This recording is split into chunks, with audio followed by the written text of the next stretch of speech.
வணக்கம். நம்ம நம்பிக்கை ஒண்ணு சின்ன வயசுல இருக்கும். அத பார்த்தீங்கன்னா, நம்மளோட எக்ஸ்பீரியன்ஸஸ்னால பின்னாள்ல மாத்தியிருப்போம். அப்பேற்பட்ட ஒரு நம்பிக்கை தான் எனக்கு பார்த்தீங்கன்னா மாற்றப்பட்டுச்சு அப்டின்னா, 2009, 10ல எதுனா திமுக அப்படிங்கிற கட்சி மேல திராவிட அரசியல், திராவிட சித்தாந்தம் அப்படிங்கிறது மேல நம்மளுக்கு கொஞ்சம் கொஞ்சமா சந்தேகமும், கேள்விகளும் எழுப்பி பார்த்தீங்கன்னா, மனசுல நெறைய மாற்றங்கள் நிகழ்ந்த காலம். பட் அதற்கு முன்னாடி நம்மளோட முதல் ஓட்டே திமுகவுக்கு தான் போட்டிருக்கோம். நம்மளுக்கு முதல்ல ஓட்டு போடுறதுக்கான உரிமை கிடைச்சோனே திமுகவுக்கு தான் போட்டிருந்தோம். அதற்கப்புறம் சில மனமாற்றங்கள், சில கசப்புகள், ஏமாற்றங்கள்னால பார்த்தீங்கன்னா, நம்ம கொஞ்சம் கொஞ்சமா அந்த திராவிட சித்தாந்தத்து மட்டும் இல்லாம திமுகவுக்கு ஆதரவு, திமுகவுக்கு ஓட்டு போடணும் அப்படிங்கிறத கொஞ்சம் கொஞ்சமா மனசு மாத்திட்டு ஒரு மாற்று அரசியல் நோக்கி நகரலாம் அப்படின்னு முடிவு பண்ணி தான் தமிழ் மக்களுக்கு, மண்ணுக்கு, உரிமைக்காக போராடக்கூடிய தமிழ் தேசிய அரசியல் எந்த கட்சி பேசுதோ அந்த கட்சிக்கு ஓட்டு போடணும் அப்படின்னு நினைச்சு தேர்தல் அரசியல்ல இருக்கக்கூடிய ஒரே ஒரு கட்சியான நாம் தமிழர் கட்சிக்கு நான் ஓட்டு போட ஆரம்பிச்சேன். நம்மளுக்கு என்னைக்குமே அதிமுக அப்படிங்கிற கட்சி மேல ஒரு ஒப்பீனியன் இல்லாம இருந்தது. பாஜகவை பத்தி சொல்லவே தேவையில்ல. நம்மளுக்கு ஒட்டவே ஒட்டாத அலர்ஜி அப்படின்னே சொல்லலாம். இந்த சூழ்நிலையில தான் பாத்தீங்கன்னா எல்லாருக்கும் ஒரு பொறுமை இருக்கும். பொறுமை இழந்து ஏமாற்றம் அப்படிங்கிறது வரும் அப்படிங்கிற மாதிரி கொஞ்சம் கொஞ்சமா என்னுடைய ஓட்டு அப்படிங்கிறது நான் அந்த தேர்தலுக்காக சப்போர்ட் பண்ற நாம் தமிழர் கட்சிக்கு போட்டு போட்டு அந்த வாக்குகள் அப்படிங்கிறது சதவீதத்தை அதிகப்படுத்துறதுக்கு மட்டுமே உதவி செஞ்சதா இல்லாம ஒரு அரசியல் மாற்றம் நிகழும் அப்படிங்கிற என்னோட மனசுக்கு கொஞ்சம் கொஞ்சமா ஒரு கேள்வியையும் ஒரு சின்ன ஏமாற்றத்தையும் ஏற்படுத்திக்கிட்டே இருந்தது. அந்த சூழ்நிலையில் தான் பாத்தீங்கன்னா பலவேறு மாற்றங்கள் தமிழகத்தில் நடக்குது. கருணாநிதி அவர்கள் இறந்து போறாங்க, ஜெயலலிதா இறந்து போறாங்க. அதற்கு மேல ரொம்ப ஜல்லிக்கட்டு போராட்டம், ஓபிஎஸ் உடைய அந்த என்ன சொல்றது தர்ம யுத்தம், அதற்கப்புறம் பாஜக அரசாங்கத்தால் ஆட்டுவிக்கப்பட்ட அதிமுகவின் ஆட்சி, அதிமுக ஆட்சியில் நடந்த கொடுமைகள், அதற்கப்புறம் 10 வருஷத்துக்கு அப்புறம் மக்கள் ஏதாவது ஒரு நம்பிக்கையோட திமுகக்கு ஓட்டு போடுறாங்க. அந்த சூழ்நிலையிலேயே பாத்தீங்கன்னா நம்ம திமுக ஆட்சிக்கு வந்தப்போ ஒரு எதிர்ப்பு மனநிலை இருந்து தொடர்ந்து பாத்தீங்கன்னா திமுக ஆட்சியில் நிறைய விஷயங்கள் சரியா இல்லை அப்படிங்கிறத நம்ம நம்பணும். பல பேர் பார்த்தீங்கன்னா யாருக்கெல்லாம் திமுக சப்போர்ட் பண்றாங்களோ அவங்கலாம் எதிர்த்து பேச ஆரம்பிச்சாங்க. நம்மளும் திமுக அரசாங்கத்துக்கு எதிராக அவங்களோட நடவடிக்கைகளுக்கு எதிராக 4 வருஷமும் பேசிட்டே தான் இருந்தோம். ஆனா இந்த சூழ்நிலையில எனக்கு பார்த்தீங்கன்னா கொஞ்சம் கொஞ்சமாக நம்ம மீடியாவில் இருக்கிறதுனால திரைமறைவில் நடக்கக்கூடிய நிறைய விஷயங்கள் தெரிய வருது.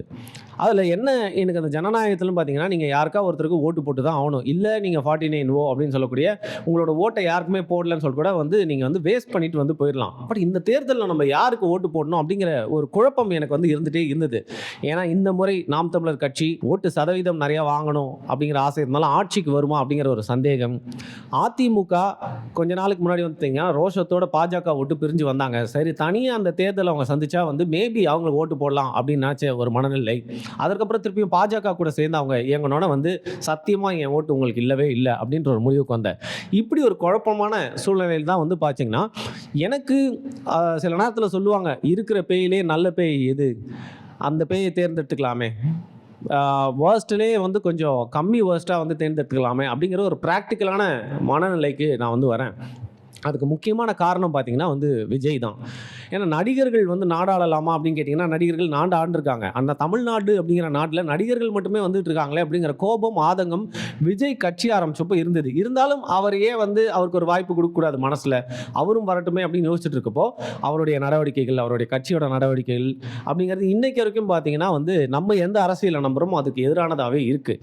சரி நீ தான் தமிழ் தேசியத்தை நம்புறவனாச்சு, இப்போ அதன் மேலே என்ன உனக்கு நம்பிக்கை இல்லாமல் போச்சு அப்படின்னு கேட்டிங்கன்னா, என்னைக்கே ஒரு நாள் அதிகாரத்துக்கு வருவோமோ அப்படிங்கிற நம்பிக்கையோட இருந்த எனக்கு இன்னைக்கு வர மாட்டோம், என் வாழ்நாளில் வர முடியாது அப்படின்னு தெரிஞ்சப்போ அப்பதான் நான் ஒரு முக்கியமான முடிவை நோக்கி என்னோட மனசு போச்சு. தமிழ்நாட்டோட உரிமையை காக்கணும் அப்படின்னா தமிழ்நாட்டுக்கு இன்னைக்கு ஒரு பாதிப்பு ஏற்படக்கூடாது, தமிழ்நாட்டில் இருக்கக்கூடிய மத நல்லிணக்கம் கெட்டு போயிடக்கூடாது. அது மட்டும் இல்லாமல் நம்ம மாநில சுயாட்சி, இந்தி திணிப்பு, இந்த மாதிரி விஷயங்களுக்கெல்லாம் இன்னைக்கு இருக்கக்கூடிய சூழ்நிலையில் தமிழ்நாட்டில் இருக்க வருங்கால சந்ததிகள் மட்டும் இல்லாமல் தமிழ்நாட்டோட உரிமைகளுக்காக நம்ம நிற்கணும் அப்படின்னா இன்னைக்கு இருக்கக்கூடிய தேதியில் கம்மி வர்ஸ்ட் யாருனாலும் நம்மளுக்கு கம்மி பாதகம் ஏற்படும், யாருனால இன்னைக்கு பாஜகவுக்கு எதிராக சண்டை போட முடியும் அப்படிங்கிற கட்சிக்கு நம்ம வாக்கு செலுத்தலாம் அப்படிங்கிற முடிவை நான் பண்ணேன். இது ரொம்ப ஒரு கடினமான ஒரு முடிவா இருந்தாலும் பல பேர் எதிர்ப்பு தெரிவிப்பாங்க, திட்டுவாங்க, துரோகின்னு சொல்லுவாங்க, காசு வாங்கிட்ட அப்படின்னு சொல்லுவாங்கன்னு கூட பாத்தீங்கன்னா என் மனசாட்சிக்கின் படி எந்த கட்சி தலைவரும் இன்னைக்கு ஆட்சியை பிடிக்கணும் அப்படிங்கிற ஒரு முழு நோக்கத்தோட நகர்றது மட்டும் இல்லாம அவங்க கிட்ட ஒரு ஸ்ட்ராட்டஜியே இல்லை. இன்னைக்கு இருக்கக்கூடிய சூழ்நிலையில் பாத்தீங்கன்னா பாஜக அப்படியே தமிழ்நாட்டில் காலை பதிச்சு கபலீகரம் செய்யறதுக்கான வாய்ப்புக்காக காத்துட்டு இருக்கு அப்படிங்கிற சூழ்நிலையில எனக்கு வேற வழியே இல்லாமல் இந்த நேரத்தில் நான் எடுத்த முடிவு. சில நேரத்தில் வந்து பார்த்தீங்கன்னா மக்கள் ஏற்றுக்கல, உங்கள் நண்பர்களே ஒன்று வந்து ஒதுக்குனாலும் சரியான முடிவு எடுக்கணும்னு சொல்லுவாங்க. அதனால தான் இந்த தைரியமான முடிவு வந்து பார்த்தீங்கன்னா இந்த தேர்தல் சமயத்தில் நான் வந்து எடுத்திருக்கேன். திமுக அப்படிங்கிற கட்சி தான் இந்த சூழ்நிலையில் நம்ம தமிழகத்தை காப்பறதுக்கும் இந்த தேர்தலில் வந்து பார்த்தீங்கன்னா பாஜக அப்படிங்கிற ஒரு அசுரனை எதிர்த்து சண்டை போடுற ஒரு நாயகனாக இருக்கக்கூடிய ஒரே கட்சியாக இருக்குது அப்படிங்கிறத நம்ம வந்து ஒரு உணர ஆரம்பித்தேன் அப்படின்னு சொல்லலாம். வாரிசு அரசியல் அது நம்மளுக்கு பிடிக்காது தான். அது மட்டும் இல்லாமல் சர்வாதிகார முறையில் மீடியா பீப்புள் எல்லாம் வந்து நசுக்குனாங்க, அதை ஏற்றுக்கொள்ள முடியாது தான். எல்லா ஊடகத்தையும் காசு கொடுத்து வாங்கினாங்க, முடியவே முடியாது, அதை ஏற்றுக்கவே முடியாது. தமிழ் சினிமாவை கையில் எடுத்துட்டாங்க. இந்த மாதிரி நிறைய குற்றச்சாட்டுகள் இருந்தாலும் இன்றைக்கி மற்ற கட்சிகளை கம்பேர் பண்ணுறப்போ பாஜக அப்படிங்கிற முதல் எதிரியை இன்றைக்கி எந்த கட்சியால் வீழ்த்த முடியும் அப்படின்னு பார்த்தீங்கன்னா எனக்கு இன்றைக்கி ரொம்ப ப்ராக்டிக்கலாக தோன்றது திமுக தான். நம்ம பப்ளிக் டிரான்ஸ்போர்ட்டில் நிறையா வந்து ட்ராவல் பண்ணுவோம். அப்படி இருக்கப்போ ராப்பிடோ, ஆட்டோ, அதுக்கப்புறம் ரோட்டில் வந்து யாராவது வந்து வியாபாரிகள் இருக்காங்கன்னா அவங்க கூட பேச்சு கொடுக்கும்போது, இயல்நிலை மக்கள் எல்லார்கிட்டையும் பேச்சு கொடுக்கும்போது ஒரே ஒரு விஷயம் மட்டும் புரிஞ்சுது. இன்றைக்கி பொறுத்த வரைக்கும் திமுக அரசாங்கத்துக்கு மேலே ஒரு பெரிய கோபம் இருக்குது, அவங்களாம் அவங்களுக்கு எதிர்த்து ஓட போட போகிறாங்க அப்படின்ற மாதிரி ஒரு பார்வையில் நிறைய பேர் கட்டமைக்க முயற்சி செஞ்சிருந்தாலும் திமுக அரசாங்கம் ஏழைகளுக்கு மத்தியில், இயல்நிலை மக்களுக்கு மத்தியில், உழைப்பாளிகளுக்கு மத்தியில் இன்னும் ஒரு பெரிய இடம் மனசில் வந்து வாங்கி வச்சிருக்கு. அது மட்டும் இல்லாமல் அவங்களுக்கு இருக்கிற அரசியல் அறிவு எனக்கு இவ்வளவு நாள் இல்லாமல் போச்சு. பாஜக அப்படிங்கிற ஒரு கட்சி, ஒரு விஷ கட்சி கொஞ்சம் கொஞ்சமாக அதிமுக அப்படிங்கிற ஒரு உடம்புக்குள்ள பாராசைட் மாதிரி வந்து தமிழகத்தில் வர்றப்போ கரெக்டாக நம்மளுக்கு வந்து பார்த்தீங்கன்னா இந்த அதிமுக கிட்ட ஆட்சியை கொண்டு தூக்கி கொடுத்தா திமுக அழியும் அப்படிங்கிறத தாண்டி தமிழ்நாடே அழியுமே. அதனால இந்த தேர்தலில் நம்ம ஃபியூச்சரில் எப்படின்னு தெரியல, இந்த 2026 ஏப்ரல் 24 நடக்க போற இந்த தேர்தலில் வந்து பார்த்தீங்கன்னா என்னுடைய சேனலும் நானும் தொடர்ந்து திமுகக்கு வந்து ஆதரவு தெரிவித்து அவங்களுடைய தேர்தல் அரசியலுக்கு வந்து தோளோடு தோள் நிற்கலாம் அப்படின்னு இருக்கோம். இதனால வந்து பார்த்தீங்கன்னா திமுக கிட்ட இருந்து எந்த ஒரு லாபமே நம்ம வந்து எக்ஸ்பெக்ட் பண்ணல. நம்ம வந்து சூரியன் உதிக்கணும், தமிழகத்துக்கு ஒரு விடியல் வந்து தொடரணும் அப்படிங்கிறதுனால மட்டுமே ஸ்டாலின் அவர்கள் 2வது முறையாக வந்து ஆட்சி கட்டில் அமரணும் அப்படிங்கிறது நம்மளோட விருப்பமாக இருக்குது. இதனால் பல பேர் என்ன வந்து அன்சப்ஸ்கிரைப் பண்ணிட்டு கூட வந்து போகலாம்.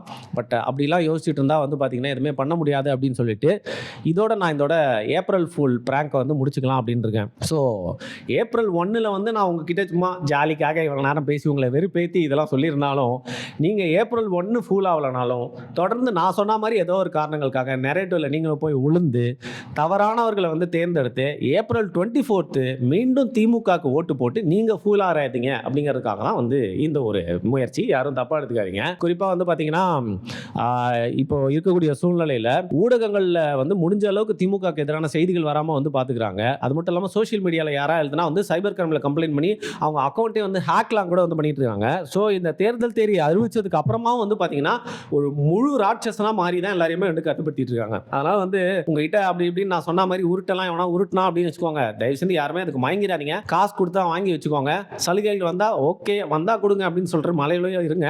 ஆனால் தொடர்ந்து இந்த ஆட்சி வந்துச்சு அப்படின்னா நான் மட்டும் இல்லை, ஏற்கனவே பாதிக்கப்பட்டவங்க மட்டும் இல்லை, நீங்களும் கண்டிப்பாக பாதிக்கப்பட்டு அடுத்த 5 வருடம் திமுக ஆட்சியை பற்றி வந்து புலம்பிட்டே தான் இருப்பீங்க. அது மட்டும் இல்லாமல் ஒரு ஜனநாயகத்துக்கு ஒரு நல்ல ஆரோக்கியமான விஷயம் இருக்கணும்னு பார்த்தீங்கன்னா ஒரு கட்சி திருப்பியும் ஜெயிக்கக்கூடாது, அந்த ஒரு வகையிலையும் ஒரு நியூட்ரலான ஒரு பார்வையோட தொடர்ந்து திமுக ஆட்சிக்கு வரக்கூடாது. அப்படிங்கிறனால ஏப்ரல் 1 மட்டும் இல்லைங்க, ஏப்ரல் 24 நீங்கள் ஃபுல் ஆயிடாதீங்கன்னு சொல்கிறதுக்காக தான் இந்த ஒரு வீடியோ.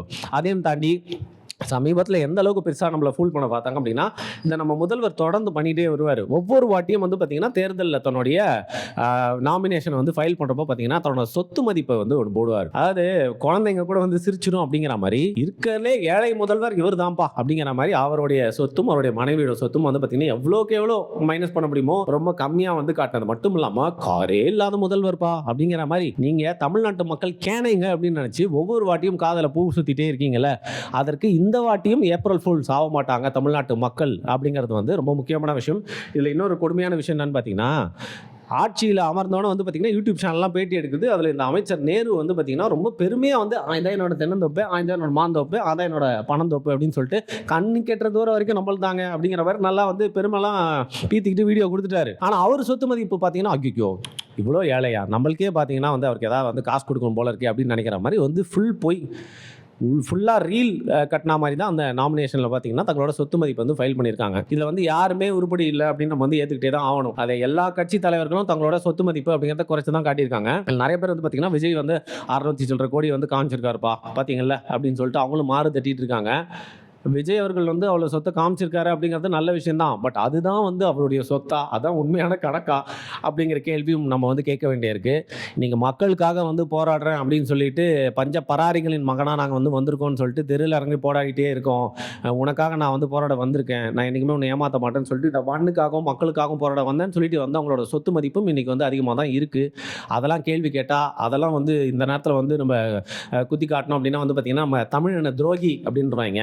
ஸோ ஓப்பனா சொல்லணுங்க, இது வந்து திமுக மட்டும் இல்லாம, அதிமுக மட்டும் இல்லாம, எல்லா கட்சிகளும் யாரெல்லாம் தங்களோட சொத்து மதிப்பை காட்டியிருக்காங்களோ எல்லாருமே இதில உடான்ஸ் தான் விட்டுருக்காங்க.